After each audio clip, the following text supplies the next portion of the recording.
दोस्तों इस वीडियो में मैं आपको बताऊंगा कि सैमसंग A20s मोबाइल का फिंगर किस तरह तब्दील करेंगे।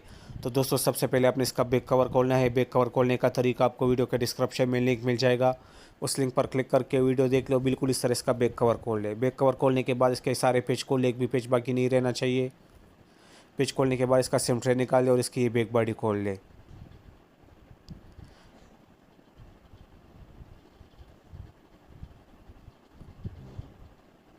बैक बॉडी खोलने के बाद इसकी बैटरी को डिस्कनेक्ट कर दे। बैटरी डिस्कनेक्ट करने के बाद अभी फिंगर का जैक निकाल दे और इसका फिंगर को बाहर निकाल दे। तो दोस्तों ये इसका फिंगर है। अब इसमें दूसरा नया फिंगर लगा ले।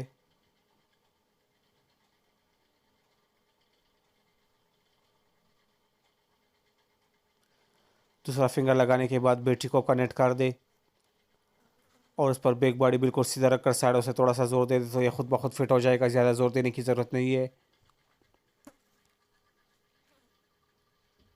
बैक बॉडी फिट करने के बाद इस पर पेच लगा ले।